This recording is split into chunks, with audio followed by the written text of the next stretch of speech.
कि solid crystalline solid कैसा होता है, रेगुलर अरेंजमेंट आपके पास दिख रहे हैं, और वो एक अनआइसोट्रोपिक का मीन्स डायरेक्शन डिपेंडेंट हो गया वो चीज़ कि आप इस डायमेंशन में कुछ और होगा, उस डायमेंशन में कुछ और होगा।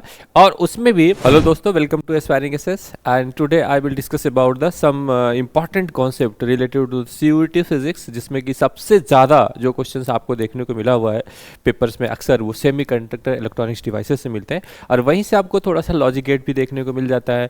कई बार उसके बहुत आसान से क्वेश्चन ट्रुथ टेबल से आ जाते हैं, ब्लॉक डायग्राम से आ जाते हैं, कई बार एनर्जी बैंड गैप के थ्रू आ जाती है। तो सेमीकंडक्टर फिजिक्स के अंदर कुछ फंडामेंटल्स होते हैं, सॉलिड क्या है, अमॉर्फस क्या है, उसके अकॉर्डिंगली आप उस चीज़ को यूज कर सकते हो।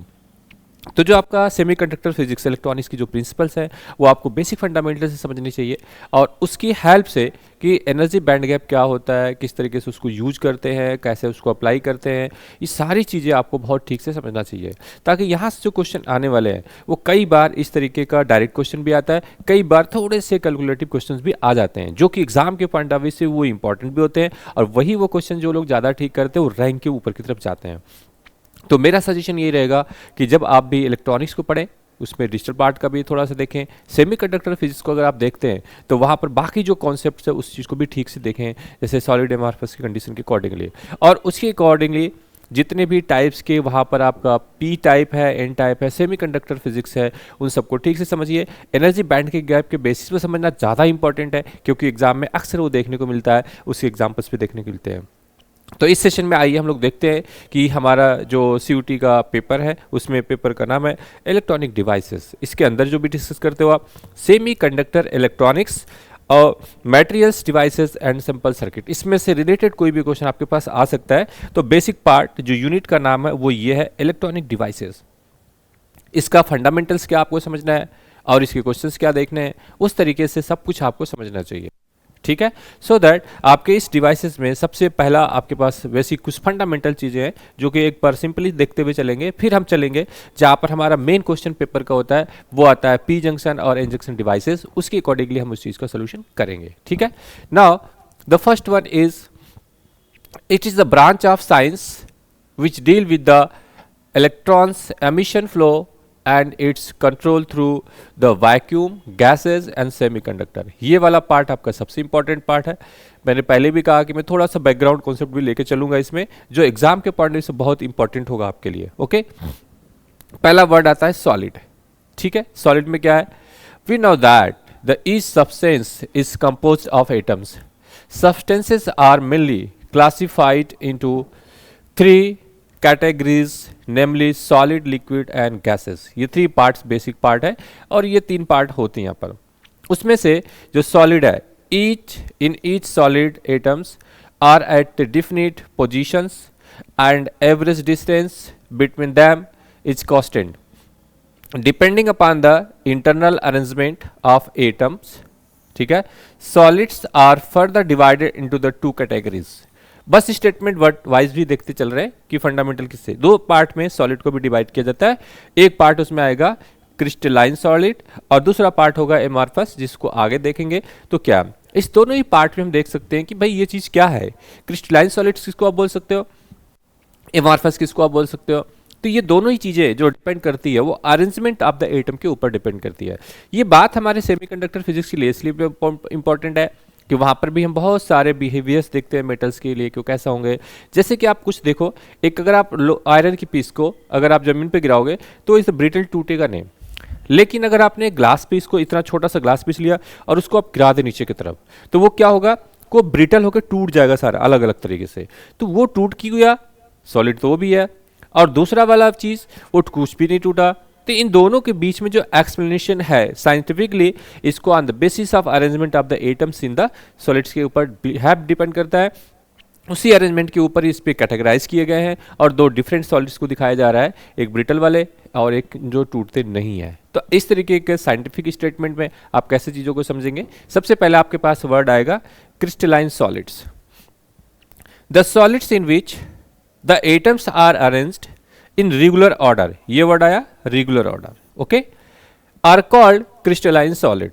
तो ये बेसिक डिफिनीशन के अकॉर्डिंगली अगर कोई ऐसा आ जाता है कि क्रिस्टलाइन सॉलिड की क्या खास बात होती है, तो उसमें रेगुलर ऑर्डर होते हैं सभी के साथ, arrangement, okay. In other word we can say that in a crystalline solid there is periodicity and regularity of the its component atom in all directions. Okay, for example, sodium chloride, common salt, diamond, sugar, silver, etc are the crystalline solid. तो आपने देखा ही है already, बहुत basic बात है। जब आप sugar की बात करते हो तो जब आप केन शुगर में जब आप किसी लिक्विड को उसको क्रिस्टलाइन फॉर्म में कन्वर्ट करते हो तो छोटे छोटे पीसेस के फॉर्म में बन जाता है। तो वो एक रेगुलर अरेंजमेंट है, उसका एक ऑर्डर सीक्वेंस में है। तो जो इस तरीके का मटेरियल होगा उसको आप क्या बोलते हो, crystalline solids.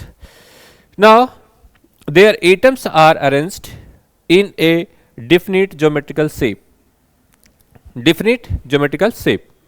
They have a definite melting points. They are anisotropic, that is dimension dependent है, direction dependent है. Their physical properties such as thermal conductivity, refractive index, etc.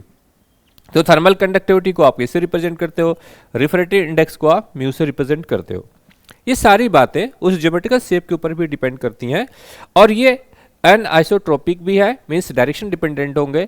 और इस तरीके का कोई क्रिस्टलाइन सॉलिड होगा आपके पास और इसका अरेंजमेंट आप इस तरीके से देख सकते हो।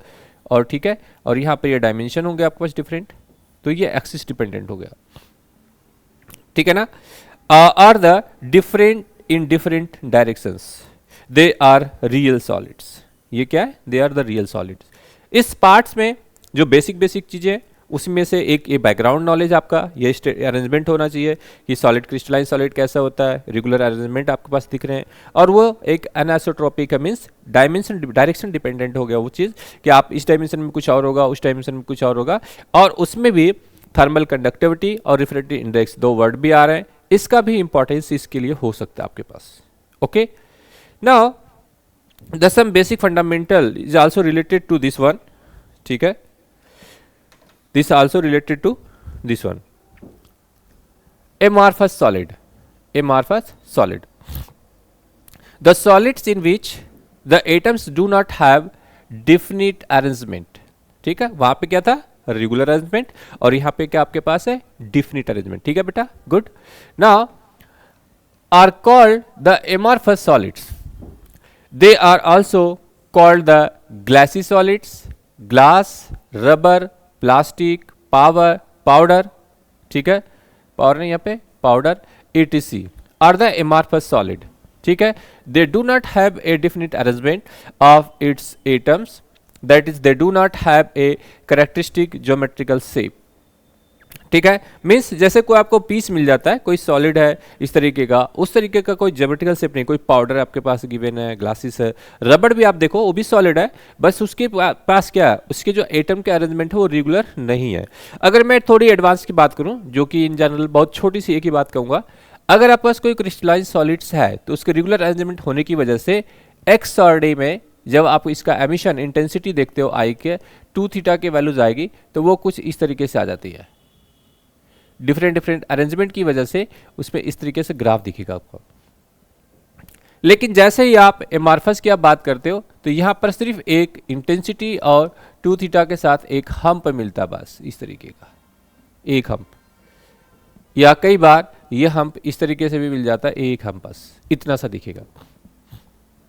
तो ये चीज रिप्रेजेंट करता है कि ये एमॉर्फस है और ये चीज रिप्रेजेंट करता है कि ये क्रिस्टलाइन सॉलिड्स है जिसके अंदर बहुत सारे एटम के अरेंजमेंट है, सब रेगुलर है, डिफरेंट इंटेंसिटी के साथ इसका बिहेवियर रिप्रेजेंट करता है।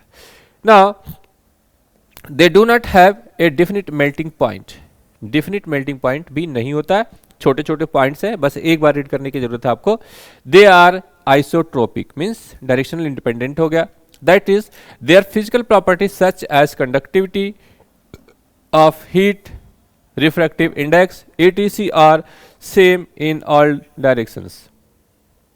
जब आप क्रिस्टलाइन सॉलिड्स में होते थे तो वहां पर आपके पास इस बात पर डिपेंड करता था और इसी को आप dt अपॉन dx कहते थे। यही चीज क्या आपके पास है, ये ग्रेडियंट है, वो क्रिस्टलाइन सॉलिड्स में होता है। पर एमॉर्फस के अंदर ग्रेडियंट इस तरीके का नहीं है, वो कह रहे हैं कि they are not the real solids, ये रियल सॉलिड्स नहीं होते हैं और इसमें जो आपके पास थर्मल प्रॉपर्टीज है वो same for in all direction, means isotropic. ठीक है, आइसोट्रोपिक है। तो दो डिफरेंट आया, वहाँ पर अनआइसोट्रोपिक और यहाँ पे आइसोट्रोपिक दो वर्ड्स आए हैं। इन दोनों वर्ड का इंपॉर्टेंस है आपके पास एक क्रिस्टलाइन सॉलिड्स के लिए और एक एमॉर्फस सॉलिड्स के लिए। तो सॉलिड्स के दो डिफरेंट बिहेवियर्स आपको एक ओवरव्यू दिया मैंने आपको, इसी बेसिस पर हम लोग आगे भी चलेंगे। Classification of solids on the basis of conductivity, ये इस बैकग्राउंड का इंपॉर्टेंट वर्ड्स है कि कंडक्टिविटी इज वेरी इंपॉर्टेंट। पहली बात, first one, conductor. Conductors are those substance, those, ठीक है, through which the electricity can passes easily. All metals are conductors. तो जब कंडक्टिविटी की बात आती है यहाँ पर, तो जितने भी ऑल मेटल्स हैं सारे कंडक्टर्स हैं और उसमें जाते हैं। अब आपको दो डिफरेंट चीज की बात करता हूं। कंडक्टर होने के लिए मटेरियल्स के अंदर जो अरेंजमेंट है उसका जो भी सिस्टम है उसके अकॉर्डिंगली होगा, लेकिन इन रियल लाइफ में अगर आप इसको देखना चाहते हो कि कोई सा कंडक्टर है, कौन सा इंसुलेटर है, तो उसका बिहेवियर भी आपको रिफ्लेक्ट होकर दिखेगा। कैसे दिखता है बेटा, अगर आपने एक कोई लकड़ी को टुकड़े को रखो और एक आयरन के पीस रखो, दोनों को आप हीट करना शुरू करो, एक देखो एक बाहर का सरफेस है कि फायर हो जाएगा, ये जल जाएगा, लेकिन जो मेटल है आपके पास ये, वो देखो क्या हल्का हल्का सा हीट होता चला जाएगा, उसमें फ्लो कर रहा है। जो हीट का फ्लो हो रहा है वहां पर वो कंडक्टिविटी से रिलेटेड है, और जिस पे ये फायर हो गया उसके अंदर फ्लो नहीं हो पा रहा है, ये क्या होता है, इंसुलेटर से रिलेटेड है। तो इस टाइप के बहुत सारे बिहेवियर्स आपको देखने को मिल सकते हैं, ठीक है, बहुत सारे बिहेवियर आपको देखने को मिल सकते हैं। ऐसे केसेस में ही आपके पास मेटल से जो डिफरेंट कैटेगरीज होगी वहां पर कि ये कंडक्टर है, फिर सेमी कंडक्टर होगा, इंसुलेटर होगा, वहां से आपका कॉन्सेप्ट धीरे धीरे बिल्डअप हो जाएगा। दूसरा वर्ड आपके पास आता है इंसुलेटर का। इंसुलेटर के लिए मैंने आपको एग्जांपल दे दिया, एक वुडन का, ठीक है, और एक मेटल के हिसाब से बात कर ली। The insulator are those substances through which the electricity can not passes, for example wood, rubber and mica etc। तीसरा वर्ड आपके पास आता है semiconductor. Semiconductor are those substances whose conductivity lies between the insulator and conductor. तो आपके पास different three conductivities देखने को मिली।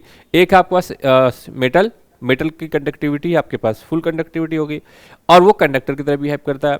दूसरी वाली चीज अब आप आ गई इंसुलेटर, और इंसुलेटर जैसे वुड की बात करी मैंने, वुड एक पीस होगा, वो एक इंसुलेटर है।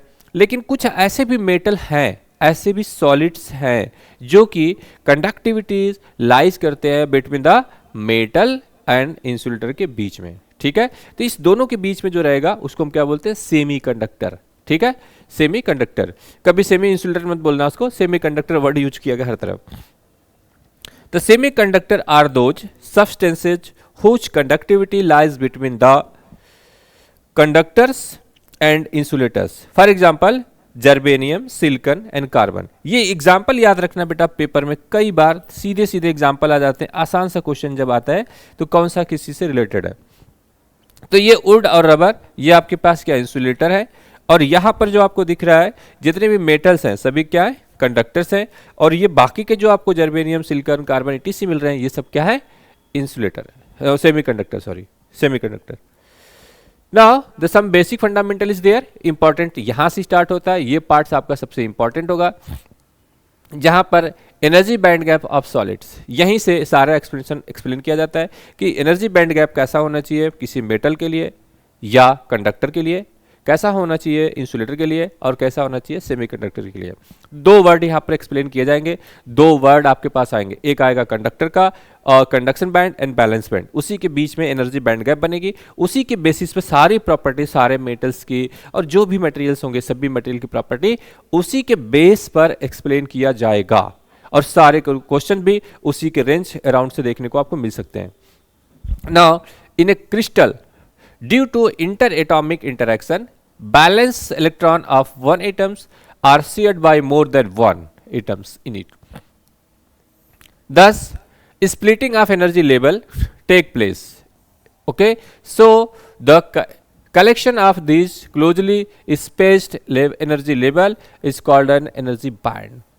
तो एनर्जी बैंड का मतलब जब आप छोटे से एटम्स की बात करते हो 1, 2, 3 यही सब तो है, और इस डिफरेंट लेवल्स के अंदर अगर आप इसको अलग अलग पार्ट्स की बात करते हो यहाँ पर, तो आप इसको इस तरीके से एक्सप्लेन कर सकते हो कि भाई ये चीज़ आपके पास गिवन है यहाँ पर, तो ये आपके पास एनर्जी का लेवल हो जाएगा स्प्लिटिंग का। अगर उस छोटे से पीस को बाहर निकाल दिया जाए तो वो चीज़ आपको ऐसे दिख सकती है।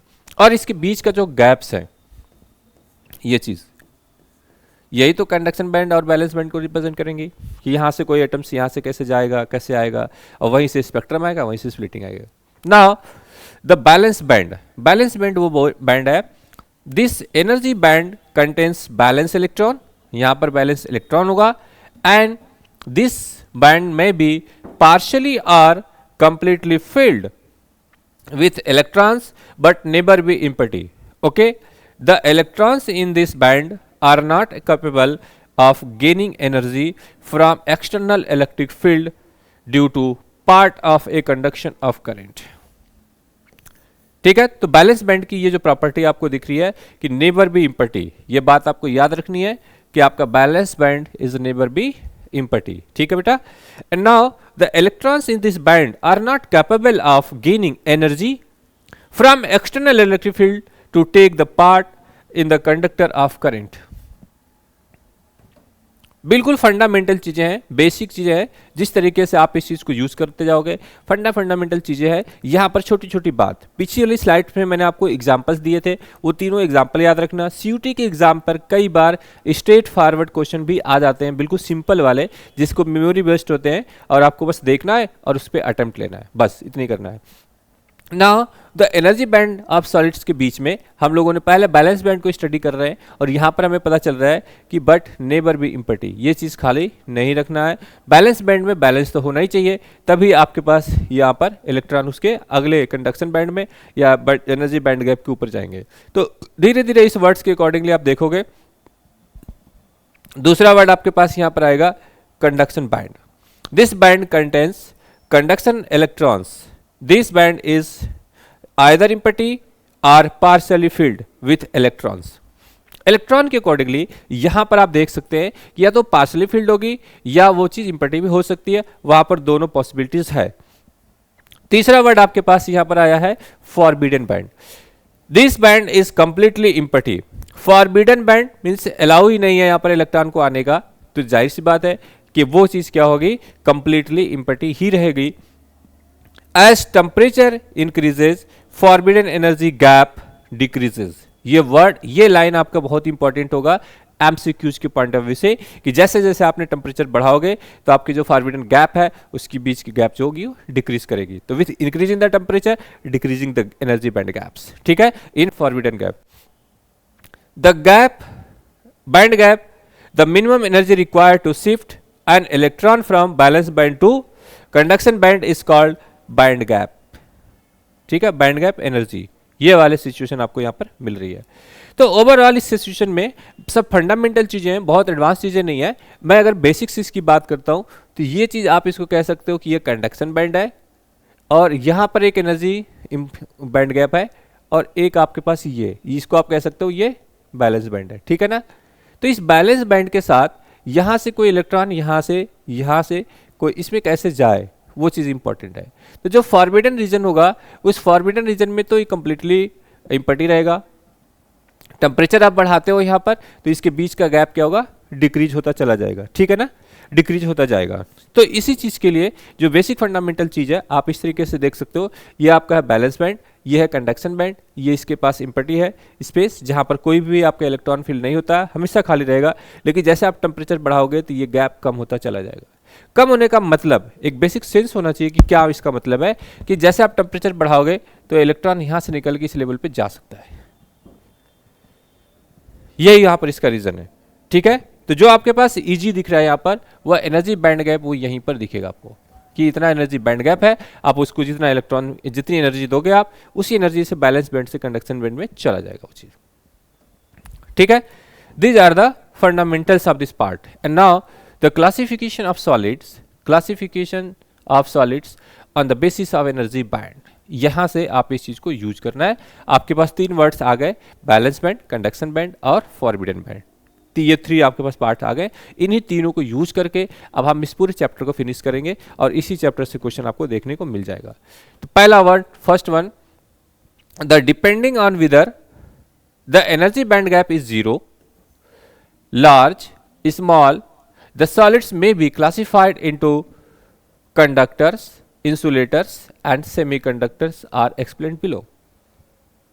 अब इसी के बेसिस पर आपके पास जो भी एक्सप्लेनेशन होगा एनर्जी बैंड गैप के बेसिस पर एक्सप्लेन किया जाएगा कि कोई सा भी मेटल वो क्या है, इंसुलेटर है, सेमीकंडक्टर है, या वो आपका इंसुलेटर है, सेमीकंडक्टर है, या मेटल है। तो इसमें से क्या चीज़ है वो एक्सप्लेन किया जाएगा एनर्जी बैंड गैप के बेसिस पर। सबसे पहले हम देखते हैं कि इस कॉन्सेप्ट में कंडक्टर्स और मेटल्स को हम क्या एक्सप्लेनेशन में देते हैं। सबसे पहली बात है, in case of metal either the conduction band is partially filled and valence band is partially empty. बहुत बेसिक बात पकड़ के रखना है कि इस केस में, कंडक्टर केस में, जो आपके पास कंडक्शन बैंड है means C B is partially filled and valence band means C B is partially empty. तो आपके पास कंडक्शन बैंड और बैलेंस बैंड दो होंगे, ठीक है। तो इस केसेस में जो आपका बैलेंस बैंड है, यहाँ पर ये वाले बैलेंस बैंड होगी, ये वाली पार्ट, और ये वाला आपका होगा कंडक्शन बैंड, ऊपर वाला पार्ट, ये है कंडक्शन बैंड और ये है बैलेंस बैंड। तो इस दोनों के लिए कह रहे हैं कि इट में विथ पार्शली, मतलब प्रॉपरली तो इम्पटी नहीं कर सकते, पार्शली फिल्ड हो सकते इस केसेस में, कंडक्टर की केस में, तभी वो पास होंगे इसके। Conduction band and valence band overlapped means इसके बीच की जो ईजी की वैल्यू होगी वो क्या हो जाएगी, 0। In case of overlapping electrons from balance band can easily move into the conduction band. Thus, large number of electrons are available for the conduction. In case balance band is empty, electrons from its lower level can move to the higher energy level. ठीक है, higher level, making the conduction possible. तो जाहिर सी बात है कि जब आपके पास इस कंडक्शन बैंड में और इस बैलेंस बैंड के बीच में कोई गैप्स नहीं है, तो आपके पास क्या होगा, यहाँ पर जो Eg की वैल्यू आ रही है आपके पास, वो Eg की वैल्यू इज अप्रॉक्सीमेट टू 0 हो जाएगी। और इस 0 का मतलब क्या हुआ, अगर ये इम्पटी भी है तो बैलेंस बैंड से कंडक्शन बैंड में क्या होगा, अलग आराम से इलेक्ट्रॉन यहाँ से मूव कर सकता है। अगर जैसे आपको कोई हीट को प्रोवाइड करना है या कुछ इलेक्ट्रिक कंडक्टिविटी देखनी है, करंट को फ्लो कराना है, तो बहुत आसानी से बैलेंस बैंड और कंडक्शन बैंड के बीच में चला जाएगा, ठीक है ना।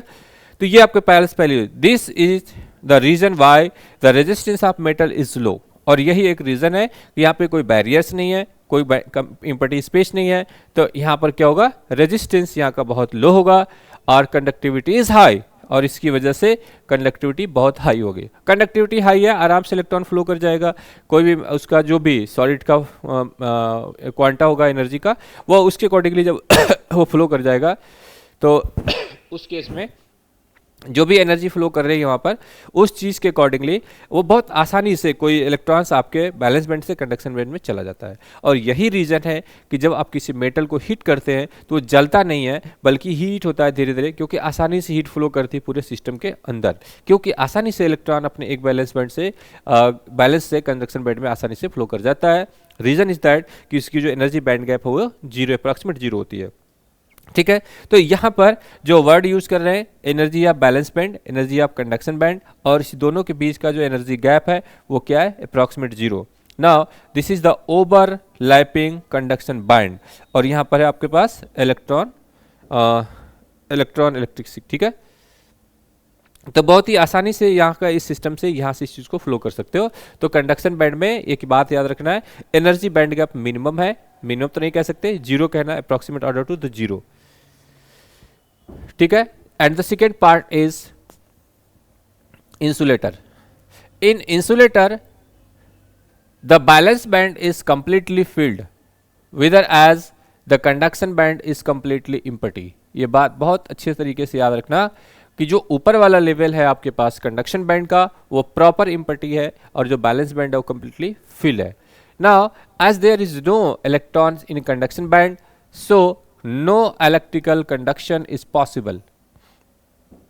The energy gap between the conduction band and the balance band is so large, means Eg is less than is this one 3 electron volt, ठीक है, that no electrons in balance band can provide it so much energy from any external source, ठीक है। source यहाँ पर ये sorry ये Eg is greater, balance band is so large, Eg is greater than this one, ठीक है। It can jump is easily, तो जाहिर सी बात है कि जब आपका इलेक्ट्रॉन इजिली आसानी से जो आपके पास बैलेंस बैंड है यहाँ से कंडक्शन बैंड में आसानी से नहीं जा पाएगा। तो जब आप इसको हीट दोगे कि इसमें से हीट फ्लो करके जाए पूरे सिस्टम के अंदर, उस इंसुलेटर के अंदर, तो जाएगा नहीं, उसके सरफेस पर इस पर ज़्यादा हीटिंग होने लग जाएगी और बहुत ज़्यादा आप अगर उसको हीट करते हैं तो जल जाएगा। यही चीज़ होता है पेपर के साथ, यही चीज़ होता है वुडन के साथ, लकड़ियों के साथ और पेपर के साथ यही होता है, क्योंकि वो इंसुलेटर होते हैं, वो कंडक्टर होते नहीं है। जब भी आप उसको हीट देते हो, फ्लो करते हो, तो वो पास नहीं हो पाते हैं, तो उसके बाहरी सरफेस पर ज़्यादा हीटिंग होने की वजह से वो जल जाते हैं। तो यहाँ पर जो Eg की वैल्यूज है वो चीज़ आपकी क्या है, ग्रेटर देन 3 इलेक्ट्रॉन वोल्ट, इस ऑर्डर की होनी चाहिए। It means in order of, insulator का जो ऑर्डर है वो अब 5 इलेक्ट्रॉन वोल्ट भी होता है, ठीक है।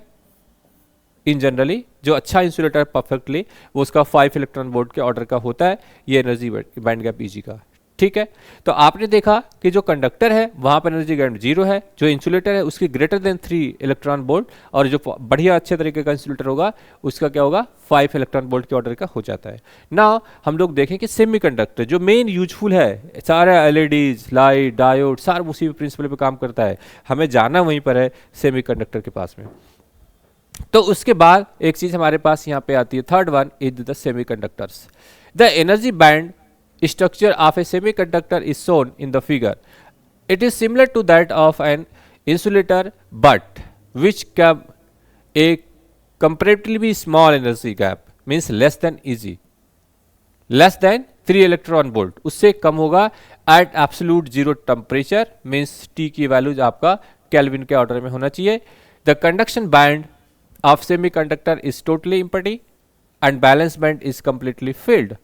Therefore they are insulator at low temperature, ठीक है, and however at room temperature the some electron in the valence band acquire thermal energy greater than energy band gap, ठीक है, and jump over to the conduction band, whether they are free to move under the influence of even small electric field and acquire the small conductivity, okay। तो क्या होता है यहाँ पर कि जब आपके पास ये बैलेंस बैंड, ठीक है, दो बैंड्स आपके पास दे रखे, ये वाली चीज यहाँ पर आपके पास बैलेंस बैंड है और ये आपके पास कंडक्शन बैंड है। एनर्जी बैंड गैप की अगर हम बात करते हैं इस Eg की वैल्यूज में, ठीक है, Eg की, अगर ये लेस देन 3 इलेक्ट्रॉन वोल्ट है तो थोड़ा सा मतलब प्रॉपर मुश्किल नहीं होती है। इन जनरल लो टेम्परेचर पर एज इंसुलेटर है, थोड़ा सा अगर आप टेम्परेचर दे रहे हैं, जब आप एब्सोल्यूट टेम्परेचर T की बात करते हैं तो some electrons will go from this to this, मतलब थोड़ा सा पार्शियली कुछ इलेक्ट्रॉन जाना शुरू करते हैं, तो वो बिल्कुल ही इंसुलेटर नहीं रहा और ना ही तो वो प्रॉपर आपका कंडक्टर रहा, तो दोनों के बीच में आ गया। क्योंकि इंसुलेटर के लिए आपके पास जो एनर्जी बैंड गैप है वो ग्रेटर देन 3 इलेक्ट्रॉन वोल्ट होगा, तो उसके लिए किसी को पास करना बहुत मुश्किल होता है उसके एक बैलेंस बैंड से कंडक्शन बैंड में जाने के लिए। लेकिन जब आप सेमीकंडक्टर की बात करते हैं तो बहुत ज़्यादा लो टेम्परेचर पर रखेंगे, तो आपको पता है कि टेम्परेचर के साथ एनर्जी बैंड गैप क्या होती है, वो थोड़ी बढ़ जाती है। टेम्परेचर बढ़ाने से एनर्जी बैंड गैप थोड़ी सी घट जाती है। तो इस सिचुएशन में जब आप एक पार्शली आपने एब्सोल्यूट टेम्परेचर T रखते हो तो उसमें जो Eg की वैल्यूज है वो थोड़ा सा नॉर्मली क्लोज होता है, लेस देन 3 इलेक्ट्रॉन वोल्ट, पर ग्रेटर देन 0 इलेक्ट्रॉन वोल्ट से होगा, ओवरलैपिंग नहीं होती है, थोड़ा कम रहता है। उससे क्या होता है जब और आप टेम्परेचर देते हैं और या आप कुछ देते हैं, उसकी एनर्जी देते हैं, तो वो थोड़ा सा मुश्किल होती है, बट वो can electron flow from valence band to conduction band, कुछ पार्शियली जा सकते हैं। तो ना तो परफेक्टली इंसुलेटर है ना ही परफेक्टली कंडक्टर है, दैट्स व्हाई इट इज तो कॉल्ड सेमीकंडक्टर फिजिक्स, ओके। तो ये जो आपका सेमीकंडक्टर मटेरियल है उसी को हम लोग डिस्कस करेंगे। तो यहाँ पर जो एनर्जी आपको दिख रही है वो Eg है और यहाँ पर एनर्जी Ev है, और इस दोनों के बीच की जो वैल्यूज आपके पास है वो लेस देन 3 इलेक्ट्रॉन वोल्ट है। तो जो इलेक्ट्रॉनिक सोर्स है इसके अकॉर्डिंगली यही पीस जाएगा। Now the type of semiconductor, ये पार्ट यहां से स्टार्ट होता है। अब सेमीकंडक्टर भी बहुत इंपॉर्टेंट हमारे लिए इसलिए क्योंकि मैक्सिमम जो एप्लीकेशन का पार्ट है वो सेमीकंडक्टर फिजिक्स से ही है और उसी के अकॉर्डिंग ही हम सब चीज को देखते हैं। अब इस सेमीकंडक्टर फिजिक्स के भी अपने दो टाइप हैं, ठीक है। आपने सॉलिड में देखा दो टाइप्स थे, सॉलिड के बाद आपने देखा कि जो टाइप्स ऑफ मेटल हैं वो अलग अलग टाइप के थे। अब आपने देखा कि सेमीकंडक्टर के अंदर जो ना प्रॉपरली इंसुलेटर है ना ही प्रॉपरली कंडक्टर है, उसकी कैटेगरी सेमीकंडक्टर फिजिक्स में है। और सेमीकंडक्टर फिजिक्स में भी जो एग्जांपल दिया था मैंने, जर्मेनियम, सिलिकॉन एंड वहाँ पे जो भी था 2-3 एग्जांपल्स, उसके अकॉर्डिंगली देख सकते हो। सबसे ज़्यादा फेमस अगर कोई सेमीकंडक्टर फिजिक्स है तो वह सिलिकॉन और जर्मेनियम सबसे ज़्यादा फेमस है, हर किसी को 11th-12th में सबको पता रहता है। उसमें भी अब आने के बाद सेमीकंडक्टर्स के कुछ मेटल्स में भी आपको पता चलेगा आप कि वहां पर भी दो कैटेगरीज है, एक है इंट्रिंसिक सेमीकंडक्टर और एक है एक्सट्रिंसिक सेमीकंडक्टर। दो डिफरेंट टाइप्स का होगा। इसमें extrinsic semiconductor is more applicable in comparing to intrinsic semiconductor, ठीक है, ज्यादा यूजफुल होता है because these are the modified material है, मॉडिफाइड सेमीकंडक्टर्स होते हैं यहाँ पर। Now the first one is intrinsic semiconductor. A semiconductor in its pure state is called intrinsic semiconductor. जो भी आपका सेमीकंडक्टर्स है, अगर वो प्योर अपने आप में कोई इंप्योरिटीज मिक्सअप नहीं करा आपने तो उसको आप इंट्रिंसिक बोलते हो। लेकिन जैसे ही आपने उसमें कुछ मिला दिया, ए सेमीकंडक्टर डॉप्ड, आपने यहाँ पे डोपिंग कर दी विथ ए सुटेबल इंप्योरिटीज, एक सुटेबल इंप्योरिटीज के साथ, to increase its conductivity is called extrinsic semiconductor. दो पार्ट आ गए पास, दो पार्ट हुआ, एक हो आपका इंट्रिंसिक सेमीकंडक्टर और दूसरा वो आपका एक्सट्रिंसिक सेमीकंडक्टर, ठीक है। तो इंट्रिंसिक सेमीकंडक्टर वो कंडक्टर है जो एक्चुअल में नेचुरली वो एक सेमीकंडक्टर है, और एक्सट्रिंसिक सेमीकंडक्टर कौन है, वो जिसके अंदर आपने कोई इंप्योरिटी मटेरियल डाल दी टू इनहैंस पार्शियली उस कंडक्टिविटी ऑफ दिस मटेरियल। आप चाहते हो कि थोड़ा सा बढ़ा लिया जाए इसकी कंडक्टिविटी, ना तो ये प्रॉपर इंसुलेटर है ना ही तो ये प्रॉपर कंडक्टर है, तो बट है सेमीकंडक्टर, सेमीकंडक्टर की प्रॉपर्टीज में थोड़ी सी कंडक्टिविटी बढ़ा लिया जाए ताकि हम उसको आगे यूज कर सके, तो हम उसमें इंप्योरिटी डालना शुरू करते हैं, और वो भी सुटेबल इंप्योरिटीज, ठीक है, ताकि डिफेक्ट क्रिएट ना हो जाए वहां पर। तो जब आप सुटेबल इंप्योरिटीज उसके अंदर अडॉप्ट करेंगे तो दो कैटेगरी में मॉडिफाइड हो जाएगा। वो क्या होगा, एक इंट्रिंसिक सेमीकंडक्टर और दूसरा एक्सट्रिंसिक सेमीकंडक्टर। अब एक्सट्रिंसिक सेमीकंडक्टर में भी अब दो पार्ट बन जाएंगे। जो आप डॉपिंग करते हैं उसके अंदर वो डॉपिंग जो सुटेबल इंप्योरिटीज डाल रहे हैं उसकी वजह से भी वो दो पार्ट्स में क्लासिफाइड हो जाएगा। एक आएगा पी टाइप एक्सट्रिंसिक सेमीकंडक्टर और एक आएगा एन टाइप सेमीकंडक्टर। आइए देखते हैं उसका बेसिक फंडामेंटल्स की और क्या हम कुछ डिस्कस कर सकते हैं। Now the N type semiconductor, the extrinsic semiconductor doped with pentavalent. बहुत ही एमसीक्यूज के क्वेश्चन है इस पेपर से, इस पार्ट से आपके पास यहाँ पर एमसीक्यूज के क्वेश्चन मिल जाते हैं। तो एक्सट्रिंसिक सेमीकंडक्टर में, एन सेमीकंडक्टर में आप पेंट्रावैलेंट डालते हो, means N is the function of pentavalent, ठीक है, पेंटावैलेंट। इंप्योरिटीज लाइक एग्जांपल में यहाँ पे दे रखा है arsenic, as, SB and bismuth, और साथ में आपके ईटीसी इस टाइप का। इसके एग्जाम्पल पे भी ध्यान रखना, कई बार वो पूछ सकते हैं कि एन टाइप सेमीकंडक्टर के लिए कौन सा पेंटावैलेंट डोपेंट डाला जा सकता है, तो वो आर्सेनिक है ना, सेनियम और बिस्मथ, ये तीनों है। और इस तीनों के अकॉर्डिंगली, और ईटीसी लिखा मीन्स और भी इसके साथ है, तो आपको प्रॉपर टेबल मिलेगा इसके लिए, वहां से आप देख सकते हो। Negatively charge electrons works as a charge carrier is called N type semiconductor. तो दो वर्ड आए, एन टाइप के लिए पेंट्रावैलेंट का अडॉप्ट करते हैं, और एग्जांपल में ये दो तीन एग्जांपल्स भी है, इसके अलावा भी एग्जांपल्स मिलेंगे आपको, ये भी प्रैक्टिस क्वेश्चन में भी दिखेंगे वहां पर आपको। तो ये जाएगा एन टाइप में, मतलब आप कह सकते हो कि एन जो टाइप सेमीकंडक्टर है वो पेंट्रावैलेंट के डोपेंट का फंक्शन है, ठीक है। Now the every pentavalent impurities atoms donate 1 electrons in the crystal, therefore it is called a donor atom। अब ये एटम्स कौन से होते हैं, डोनर एटम्स। तो आपको ये भी याद रखना है कि पी टाइप सेमीकंडक्टर्स में हम पेंटावैलेंट डालते हैं, और उसकी जो इंप्योरिटी डालते हैं वो कौन से होते हैं, एक डोनर एटम होते हैं। यहाँ पर सभी क्या होते हैं, डोनर एटम। दूसरा वर्ड आपके पास आता है P type semiconductor. Extrinsic semiconductors doped with the trivalent, means P the function of trivalent, T is the function of trivalent. तो जब पी टाइप सेमीकंडक्टर है लाइक एल्युमिनियम, बोरान, ईटीसी जो यहां पर दे रखा, इस तरीके के बहुत सारे आपको एग्जांपल मिलेंगे। Which positively charge holes work as a charge carrier is called P type semiconductor. Every trivalent impurity atom have a tendency to accept 1 electron, therefore it is called an acceptor atom। वो ऊपर वाले क्या थे, pentavalent donor atom थे, और आपके पास P type में acceptor atoms हैं। तो पी टाइप यहां पर हुआ, एन टाइप वहां हुआ, ठीक है। तो ये वर्ड जो आपके पास आ रहा है, एन का पेंटावैलेंट और इसका एटम आपके पास डोनर एटम है, इसको आपको लिंक के रखना है, और इसका एग्जाम्पल में मैंने आर्सेनिक को डाल दिया, ठीक है। और पी टाइप में आपको ट्राइवैलेंट है, एंड ये क्या है, एक्सेप्टर एटम, ठीक है, ये क्या है, एक्सेप्टर एटम्स है। तो ये दोनों ही चीजों को आप इस तरीके से देख सकते हैं। इन डॉप्ड सेमीकंडक्टर्स, ठीक है, Ne means number of electrons, number of holes is equal to Ni का square, where NH are the number of density of electrons and holes, electron और होल्स है। इसमें एक बेसिक रिलेशन है, कई बार पेपर में सिंपल निकल को मिल जाता है, अदरवाइज इसमें वैल्यूज गिवन होती है कि number of density intrinsic semiconductor given है, तो इसमें से कोई एक वैल्यू दी होगी, एक आपको निकालना पड़ेगा। अब अगर आप Ni की वैल्यू निकालते हो यहाँ पर, तो this is equal to root of Ne और NH, दोनों की जो डेंसिटी ऑफ दिस वन, इन दोनों की वैल्यू जो है इसके इक्विवेलेंट होगी, ठीक है। In an type semiconductors Ne number of electrons density is much greater than number of holes, and in the case of p type semiconductors number of density of holes is much greater than number of electrons। ये दोनों ही चीजें आपको याद रखनी पड़ेगी। इस PPT से, इस पेज से आपको जो कुछ आपने सीखा है उसमें कई सारे वर्ड्स ऐसे आए हैं जो एग्जाम में एमसीक्यूज में आपको मिल सकते हैं। एक एग्जाम्पल, दूसरा आपके एक्सट्रिंसिक सेमीकंडक्टर में पेंट्रावैलेंट एंड ट्राइवैलेंट का डॉपिंग है, साथ में उसको पी टाइप एन टाइप में कन्वर्जन है, और उसके एग्जाम्पल्स हैं, ठीक है। और वो डोनर एक्सेप्टर आइटम्स हैं।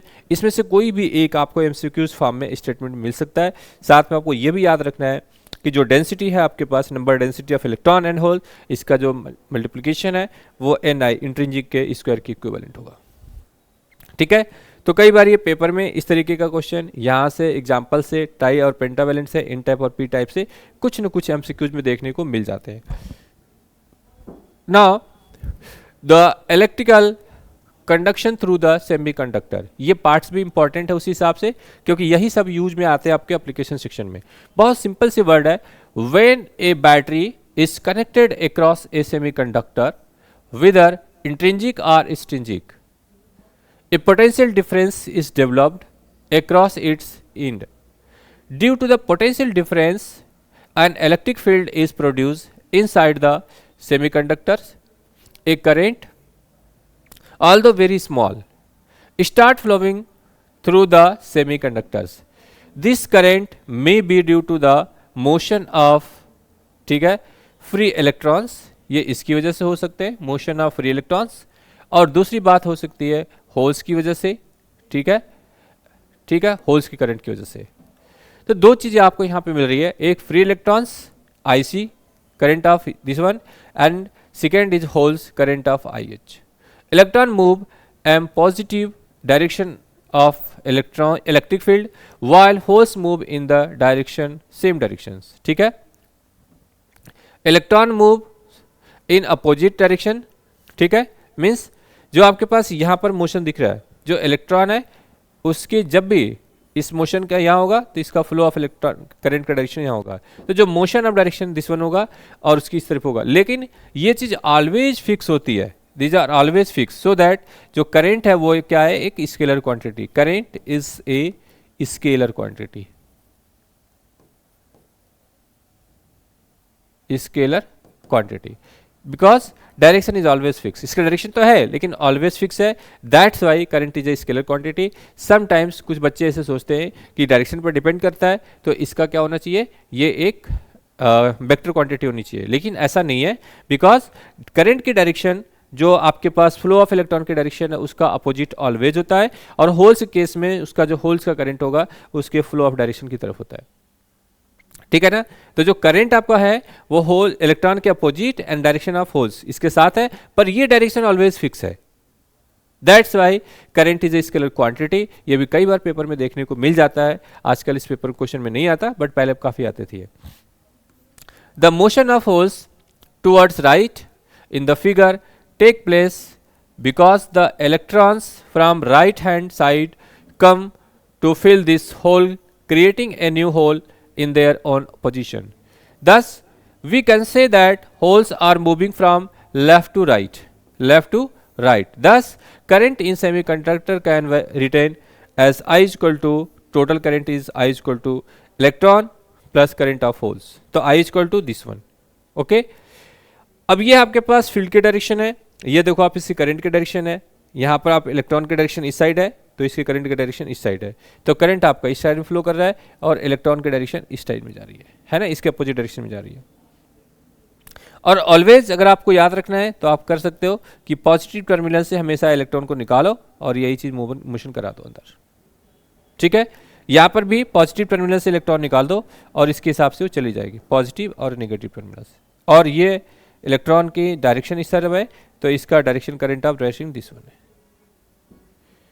और होल का डायरेक्शन यही है, ये सब होल्स हैं, ये होल्स हैं और ये क्या आपके पास एन इलेक्ट्रॉन्स है, तो इसके अपोजिट डायरेक्शन में और होल्स के डायरेक्शन में, यही वाली बात यहाँ पे कही गई है और इसी बात को आपको याद भी रखना है, एग्जाम के पॉइंट ऑफ व्यू से बहुत इंपॉर्टेंट होता है आपको। Now the expert scale up the mobility of electrons in a much greater than the mobility of holes। ये बहुत इंपॉर्टेंट बात है, यहाँ पर मोबिलिटीज की बात कर रही है। Mobility of electron is much greater than mobility of holes, therefore N type semiconductor is prefer over P type semiconductor, और यही एक रीजन है कि हम लोगों ने हमेशा ही एन टाइप सेमीकंडक्टर को एप्लीकेशन के पर्पस में ज़्यादा यूज़ करते हैं in comparing to P type को, because the mobility of electron is much higher than mobility of holes in a given system. Conductivity of conductors is given by sigma is equal to N E mobility of electron plus N H this one. तो इस equation को आपको याद रखना है, in general कभी equation direct आ गया तो ठीक है, अदरवाइज कोई प्रॉब्लम यहाँ पे नहीं है। समटाइम्स कभी कभी ऐसा भी हो सकता है जब आप एन आई एन ई और N H equal to N I का स्क्वायर कहते हो यहाँ पर, तो इसके अकॉर्डिंगली अगर आप किसी को रिप्लेस करना चाहते हो तो इस रिलेशन से भी आप यहाँ पर किसी को एक को रिप्लेस कर सकते हैं, एन ई को और एन एच को। ठीक है, where N E and N H are the density of conduction electrons and holes respectively. Mobility of this one, ठीक है, electron and holes are their respective mobilities, so that mu is equal to E upon mobility of electron is equal to V E upon E electric field, और यहाँ पर आपके पास potential है। So that similarly ऐसे ही आप यहाँ के कह सकते हो दूसरे वाले को कि मोबिलिटी ऑफ एन के लिए this equal to V H is equal to holes का इलेक्ट्रॉन ऑफ दिस वन। ठीक है, इलेक्ट्रिक फील्ड के टर्म में लिखोगे आप तो इसको भी इलेक्ट्रिक फील्ड के टर्म में आप लिख सकते हो। ठीक है, इस केसेस में तो दोनों ही रिलेशन बहुत याद करना आपको, ये रिलेशन याद रहे, mobility is equal to V Y E, ठीक है, और V is equal to mu into E. Mobility के साथ आप इस रिलेशन को याद रखिए।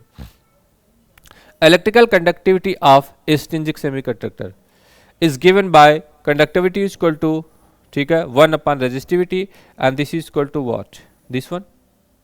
तो रेजिस्टिविटी की अगर आप बात करते हो यहाँ पर, तो रेजिस्टिविटी के केस में यह चीज़ electrons E mobility of this plus N H mobility of hole के पावर -1 आ जाएगा।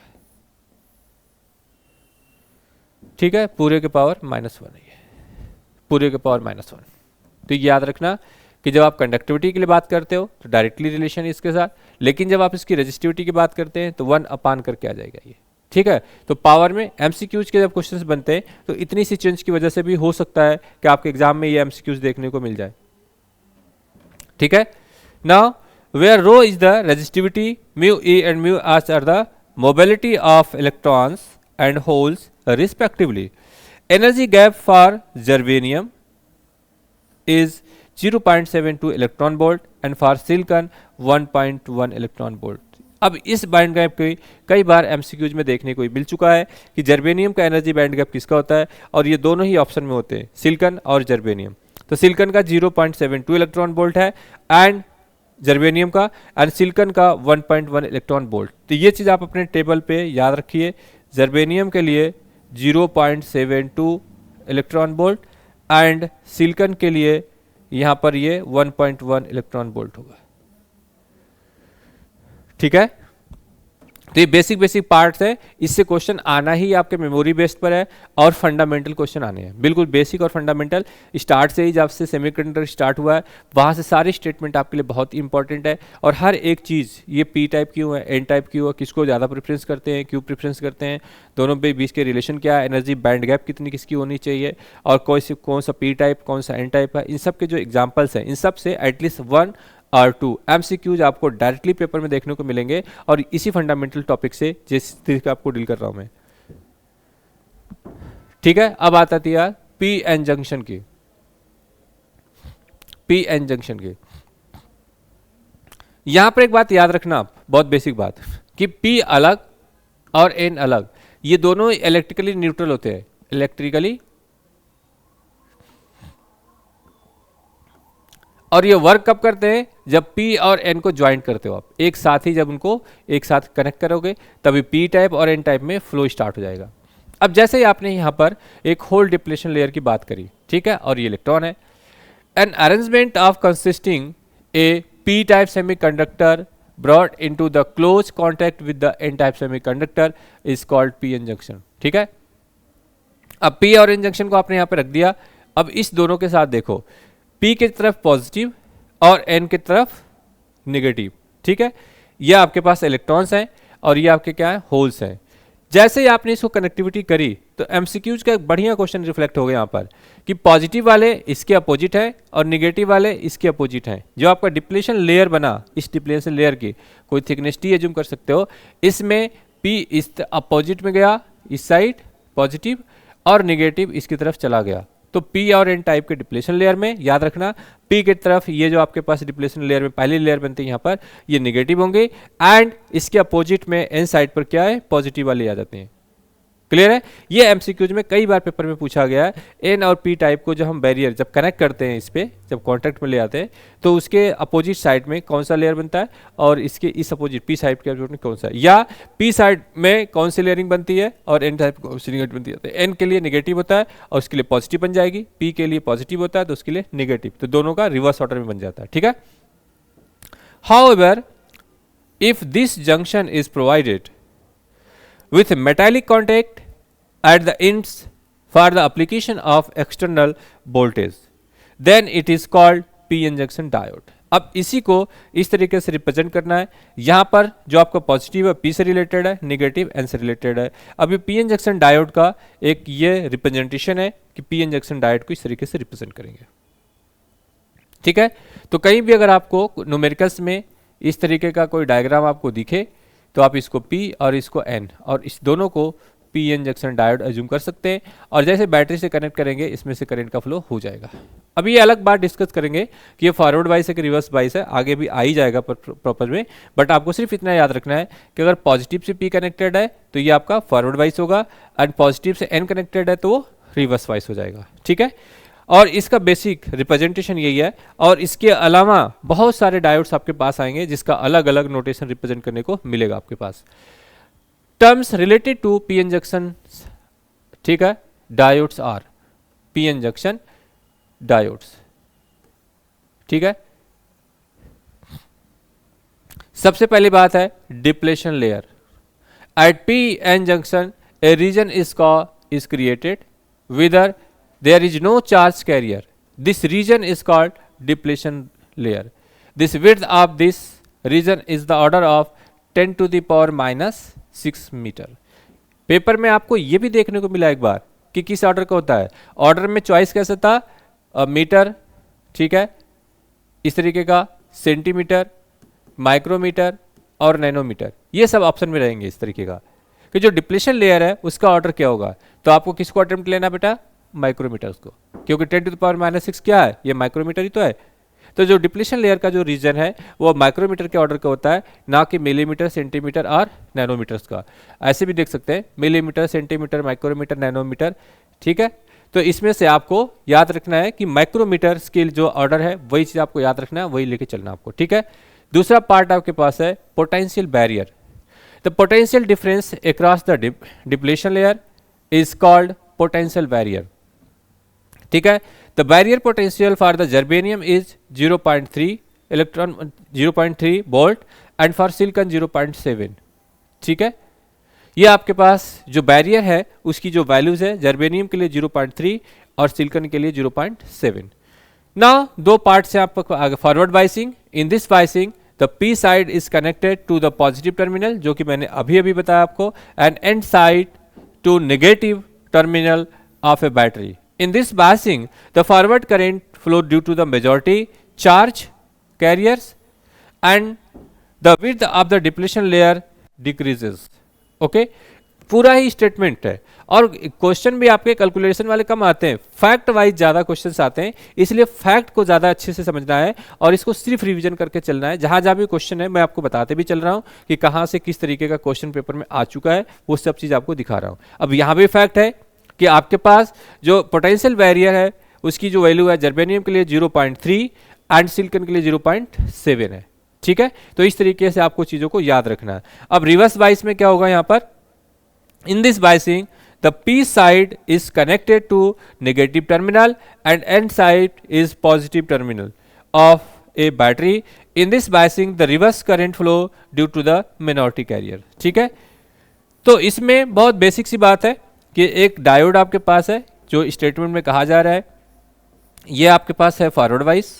ठीक है, ये है फॉरवर्ड वाइस, क्योंकि इसका पॉजिटिव टर्मिनल, इसका पी टाइप इसके पॉजिटिव टर्मिनल से कनेक्टेड है और डायरेक्शन ऑफ करंट यही होनी चाहिए यहाँ पर। लेकिन जैसे ही अगर आप बात करते हैं कि ये आपके पास एक डायोड है और इसका कनेक्टिविटी इस तरीके से उल्टा कर दिया। ठीक है, अब इसका एन टाइप इस पॉजिटिव टर्मिनल से कनेक्टेड है और करंट की डायरेक्शन इधर ही जाएगी। ठीक है, एंड सो दैट ये आपके पास पी और एन है, तो ये क्या हो जाएगा आपका रिवर्स वाइज। अब इस दोनों के बीच में एक बेसिक बात कह रहे हैं, किससे रिलेटेड, कि यहाँ पर जो आपके पास डिप्लेशन लेयर है वो उसकी कंडीशन को बता रहे हैं। तो इसमें क्या आपके पास है, डिक्रीज करती है डिप्लेशन लेयर, और इसमें डिप्लेशन लेयर इंक्रीज करती है। और इंक्रीज करने का मतलब डिप्लेशन लेयर का होगा कि करंट का फ्लो आसानी से नहीं होगा। ठीक है, तो जिसमें आसानी से फ्लो हो सकता है उसका डिप्लेशन लेयर कम होगा, आसानी से पास कर जाएंगे सिस्टम में। लेकिन जहां पर डिप्लेशन लेयर घटेगी वहां पर क्या होगा, फ्लो इजी होगा। जहां पर डिप्लेशन लेयर बढ़ेगी वहां पर फ्लो थोड़ी सी मुश्किल हो सकती है। तो आपके पास reverse bias and forward bias दो कंडीशन आ गई, और इस कंडीशन के अकॉर्डिंगली आपके पास एग्जाम्पल्स भी है और दोनों का अपना बैरियर भी है। जर्मेनियम का 0.3 और सिलिकॉन का 0.7। ठीक है, ये चीज आपको याद रखना है। अगर मैं शॉर्ट ट्रिक की बात करूं तो यहां पर सिलिकॉन और 7 दोनों एसएस के साथ हैं, तो आप बैरियर पोटेंशियल के लिए आपको याद रख सकते हैं कि सिलिकॉन इज 0.7। ठीक है, इस तरीके से आप इसको याद कर सकते हैं, और 0.3 for germanium. Now the voltage current characteristic curve of A PN junction diode, the first one is the forward wise characteristics. The forward wise current versus, जो आपकी पेपर में आया है, अभी इसी पे आया है, न्यूमेरिकल पेपर पे ही ग्राफ बेसिस पर आया था, versus flow voltage plots is as shown in the figure. ठीक है, तो यहां पर आपके पास ये पी और एन पॉजिटिव है और ये फॉरवर्ड वाइज है करंट, यहां पर मिली एम्पियर करंट दे रखा है और यहाँ पर रेजिस्टेंस है, और यहाँ पर आपने बैटरी लगा दी। जैसे आपने इससे बैटरी लगाई और इसमें करंट आपने रीडिंग करना शुरू करा, तो फॉरवर्ड वाइज की करंट जो आप देख रहे हैं वो एक टाइम के बाद, ठीक है, 0.3 ये इसका पोटेंशियल बैरियर है। यहाँ तक ये थोड़ा इसके पास पास रहते हैं, पास पास रहने के बाद यहाँ से उठना शुरू करते हैं। तो 0.3 किसके लिए है, 0.3 वोल्ट फॉर जर्मेनियम के लिए, इट मीन्स ये जर्मेनियम है। तो फॉरवर्ड वाइज में इसका करंट इस तरीके से दिखाई देता है। ठीक है, वैल्यू पॉइंट्स क्या है, the forward voltage beyond which the current through the junction start increasing rapidly. कहाँ पर, जब तक बैरियर के पास था तब तक ये बहुत पास में थे, स्लो जा रहे थे, लेकिन जैसे हुआ फॉरवर्ड वाइज में करंट इसका ऊपर आ गया। किसके लिए भाई, P N junction diode, P N junction. ठीक है, P N junction is forward bias में करंट का डायरेक्शन इन जनरल ऐसे देख सकते हो आप, ये करंट के साथ है और ये वी के साथ है, तो फॉरवर्ड वाइज में ये कुछ इस तरीके से दिखेगा आपको, जनरल डायग्राम इस तरीके से दिखता है। और ये वैल्यू जर्मेनियम के लिए 0.3 है। ठीक है, जर्मेनियम के लिए। तो इस तरीके का बेसिक आपको देखने को मिल सकता है, और एग्जाम में ऐसे ही फंडामेंटल आते हैं बेसिक ग्राफ, वैल्यूज के साथ भी कम आने के चांसेस रहते हैं, पर ठीक है। अब इस केस में दूसरी बात यहां पर आपको दिखेगी, रिवर्स बाइस कैरेक्टरिस्टिक क्या है, the reverse current versus rapidly voltage plots as shown in the figure. ठीक है, तो यहाँ पे जो आपके पास दिख रहा है कि आपने जब इसको रिवर्स वाइस में करा, चेक इसमें क्या किया आपने, P को निगेटिव से कनेक्ट कर दिया और N को पॉजिटिव से, ये तो रिवर्स वाइस। तो इस केसेस में जो आपके पास करंट है फ्लो वो क्या है, milli ampere, micro ampere sorry, micro ampere current जो फ्लो कर रही है, बहुत लीकेज बहुत कम है, रिवर्स वाइस में करंट बहुत स्लो जा रही है। तो एक टाइम के बाद ये जो एक पॉइंट्स आपके पास दिख रही है वो यहाँ तक है, ठीक है, कुछ टाइम तक। तो रिवर्स वाइस में जो करंट आपकी फ्लो हो रही है, ठीक है, I, और यहाँ पर क्या आपके पास गिवन है, यहाँ पर V, और इसके साथ देखेंगे ये ग्राफ कुछ टाइम के बाद वो कुछ इस तरीके से आ जाएगी। ठीक है, इस तरीके से, और यहाँ पर जो भी वैल्यूज गिवन आपके पास पॉइंट से ये वाली, और इसकी वैल्यूज ये ऑलमोस्ट ये माइनस का 10 वोल्ट आ रही है, और यहाँ से डिक्रीज होना शुरू हो रही है इस पॉइंट्स के साथ ही। तो रिवर्स वाइस में इस तरीके से, और ये फॉरवर्ड वाइस में आपको इस तरीके से दिख रही थी, और ये पॉइंट 0.3 थी। ठीक है, 0.3। तो ये आपके पास आएगा फॉरवर्ड वाइस और ये आ गया रिवर्स वाइस। तो इस तरीके का आप पी एन जंक्शन डायोड में दोनों को एक बेसिक ग्राफ से समझ सकते हैं कि इसी को आप बोलते हो ब्रेक डाउन वोल्टेज। यहाँ तक वेट किया, उसके बाद उसका जो बैरियर था डिप्लेशन लेयर का वो टूट जाता है और बहुत तेजी के साथ आपके पास नीचे आ जाता है। तो एक वोल्टेज यहाँ पर है माइनस का 10 वोल्ट, ये जर्मनियम के लिए माइनस का 10 वोल्ट दिख रहा है, वही इसका ब्रेक वोल्टेज, ठीक है, ब्रेक डाउन वोल्टेज है। तो रिवर्स एंड फॉरवर्ड वाइस की डायग्राम को देखकर, उस ग्राफ को देख करके, ये पेपर में आपके पास ये ग्राफ ही इंपॉर्टेंट है पी एन जंक्शन डायोड के लिए, ये आपका फॉरवर्ड वाइस और ये इसका रिवर्स वाइस। ठीक है, और वो पॉइंट्स जहां पे कट हो रहा है ये इसका ब्रेकडाउन वोल्टेज है, ये 0.3 है, ये माइनस का 10 वोल्ट आ गया। तो इस तरीके के आप चीज को याद रख सकते हैं, और ये ग्राफ को, ये ग्राफ ही पेपर में ज्यादा दिखा है, इसलिए मैंने ग्राफ को एक जनरलाइज फॉर्म में भी आपको बना के दिखा दिया। ठीक है, now the next one is the reverse bias voltage is too high, then P N junction diode breaks. अगर आपके पास रिवर्स वाइस वोल्टेज बहुत ज़्यादा होगा, ठीक है, टू हाई, तब P N junction diode break, तो ये क्या हो जाएगा, ब्रेक हो जाता है।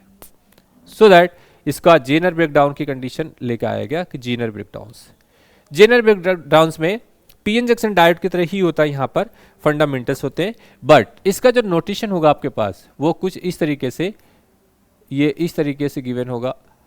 ठीक है, ये यहाँ पे जेड बनना चाहिए, जेड बनेगा तभी ये जेनर डायोड है, डायोड ही, लेकिन आपका उस कंडीशन में जब आप जेनर डायोड की बात कर रहे थे, ठीक है, जेनर डायोड कैसे डिफरेंट है पीएन जंक्शन डायोड से, पीएन जंक्शन डायोड बेटा आपका इस तरीके से दिखा, सीधा लाइन था इसमें, और इसमें ये जेड मिल रहा है, नोटेशन दोनों का डिफरेंस है। ये आपका P N junction diode, PN junction diode, ये डायग्राम का ब्लॉक डायग्राम में एस एल अरोड़ा में कहीं एक जगह मिस्टेक है, मिसप्रिंट हो गया वहाँ पर, वो शॉर्टकट डायोड बना रखा है उन्होंने, जेनर डायोड की जगह पर चेक कर लेना, और वो चीज़ उस नोटेशन को मत यूज़ करना, क्योंकि कई बार आजकल एमसीक्यूज में नोटेशन के बेस पर भी क्वेश्चन पूछा जा सकता है कि आप मैच करो कि कौन जेनर डायोड है, शॉर्टकट डायोड है, पी एन जंक्शन डायोड है, और कौन कौन से डायोड है, सभी डायोड को कॉम्बिनेशन में पूछा जा सकता है। तो आप मोस्टली इस चीज़ का ध्यान रखें कि एस एल अरोड़ा की बुक में ये जहाँ नोटेशन बनाया गया है जेनर डायोड का, वो शायद कोई मिस्टेक हो गई है, वो उसको शॉर्टकट डायोड बना रखा है पर लोगों ने ध्यान नहीं दिया, तो जेनर डायोड के लिए जेड बनेगा, शॉर्टकट डायोड के लिए एस बनेगा। ठीक है, उस चीज़ को ध्यान रखना आप लोग। With the increase in reverse bias voltage, ठीक है, E cross the junction also increases at some point, this break the balance band, thus increasing the number of charge carrier cause the large current to the flow. The avalanche breakdown, the high reverse bias voltage leads to high E. This cause the minority charge carrier to acquire high velocity while the crossing the junction. These carrier by collision break down the covalence bond, ठीक है, generating more carriers. Thus, this leads to the large current to the flow. ठीक है, तो यहाँ पर आपके पास जो dynamic resistance की वर्ड आती हैं वो आपके पास R D equal to delta V upon delta I आएगा, और जेनर ब्रेकडाउन वोल्टेज के लिए यहाँ पर करंट की फ्लो बहुत ज़्यादा होगी, ये रिवर्स वाइस में जाएंगे और ये की तरफ फॉरवर्ड वाइस के साथ साथ है। तो इस केस में आपके पास एक पॉइंट्स होगा जहाँ पर इसको आप कैलकुलेट करेंगे। इस बेसिक फंडामेंटल्स में जेनर डायोड सेमीकंडक्टर ही आपके लिए इंपॉर्टेंट है, और उस केसेस में आपके पास जो रिवर्स एंड फॉरवर्ड वाइस की करंट दिख रही है, एक पॉइंट आपको VZ का मिलेगा, ठीक है। तो उस नोटेशन को आप बना सकते हैं यहाँ पर, ये P और N टाइप का है और ये जेनर डायोड यहाँ पर बनता है, ठीक है ना। तो इस जेनर डायोड के हिसाब से ही आप इसको यूज करिए। और जेनर डायोड में it is reverse bias heavily doped PN junction diode, ये वर्ड याद रखना कि जेनर डायोड में क्या चीज स्पेशल है। यहाँ पर ये है a reverse bias heavily doped PN junction diode, it is operated in break down region, its symbol and VI characteristics is shown in the figure. तो माइक्रो एम्पियर से करंट फ्लो कर रहे हैं यहाँ पर और जेनर डायोड का ये सिंबल बना हुआ है और इसके अकॉर्डिंगली आपके पास जो VZ है, एक जेनर वोल्टेज है, वो यहाँ पे जा सकती है। इसके अकॉर्डिंगली एक बेसिक फंडामेंटल चीज़ आप याद रखना हमेशा कि मैंने अगर आपको यहाँ पर एक RI दे रखी है, ठीक है, और यहाँ पर एक रिवर्स बाइस का एक जेनर डायोड लगा रखा है और इसके अकॉर्डिंगली जब आप इस चीज़ को एनालिसिस करते हैं यहाँ पर इस चीज़ के लिए, तो ये आपका एक RL बन जाएगा, ठीक है। और इस केस में यहाँ पर जो वोल्टेज आपके पास आएगा वो आप VI वोल्टेज कह सकते हैं और इसको आप VZ कह सकते हैं और इस वोल्टेज को आप V लोड वोल्टेज बोल सकते हो।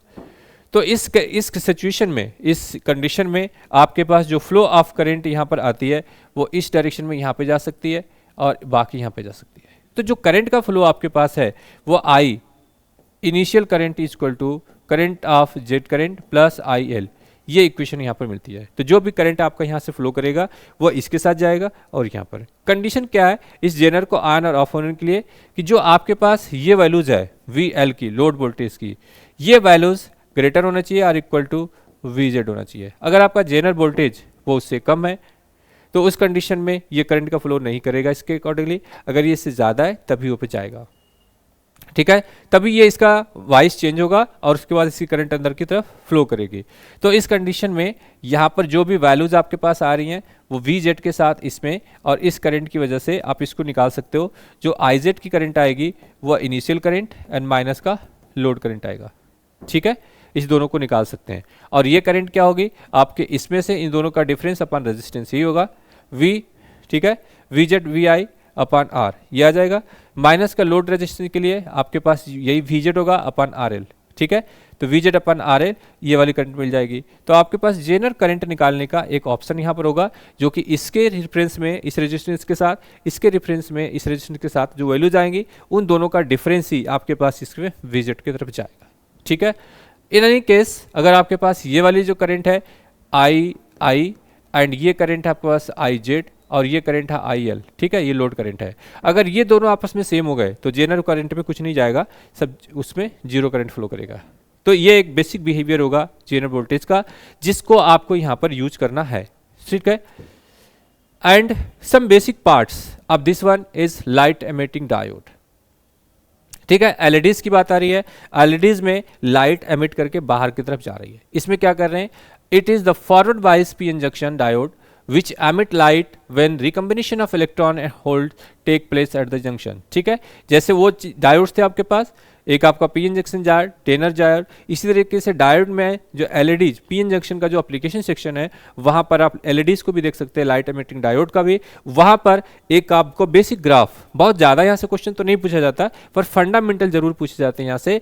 If the semiconducting material of P N junction is transparent to light, the light is emitting and junction that is light emitting diode, the symbol RVI characteristic। यहाँ पर symbol क्या आपके पास different आ गए, इस PN junction diode के साथ में light emit बाहर हो रही है, फोटोन के टर्म में दिखा रहे हैं। अब मैं एनर्जी बैंड गैप की बात करूँ उस कॉन्सेप्ट में, तो वहाँ पर दो बातें होती हैं, एक आपके पास ये है जिसको आप कह रहे थे कंडक्शन बैंड है, दूसरी चीज ये आपके पास है जिसको आप कह रहे थे बैलेंस बैंड है। इस दोनों के बीच में जब लाइट निकलती है तो उस समय यहाँ से जो सिस्टम गिवन आपके पास है डायरेक्ट बैंड गैप होती है और यहाँ से आपके पास कोई इलेक्ट्रॉन्स कंडक्शन बैंड से बैलेंस बैंड आता है, तब वो एमिट करता है एक लाइट, इसको बोलते हैं direct band gap,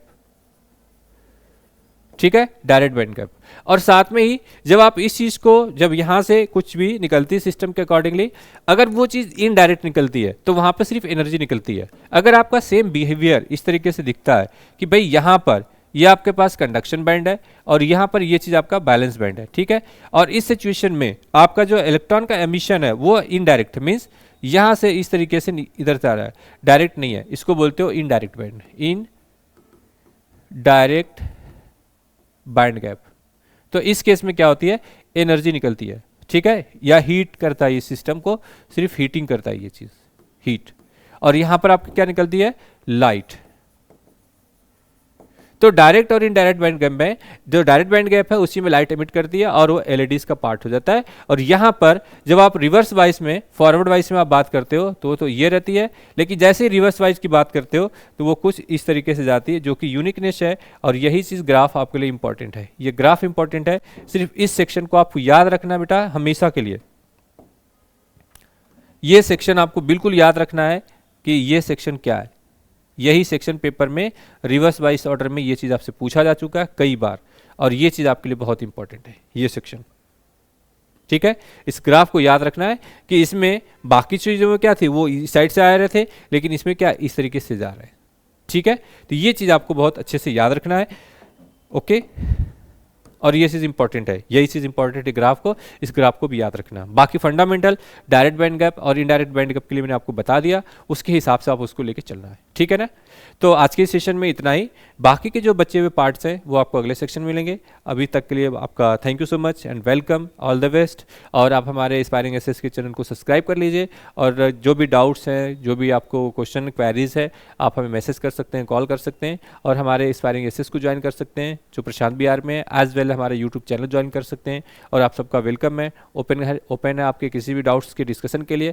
classes is also available for online offline both, ठीक है, दोनों केसेस में है, आप इंक्वायरीज कर सकते हैं, आप ज्वाइन कर सकते हैं। Thank you so much and all the best.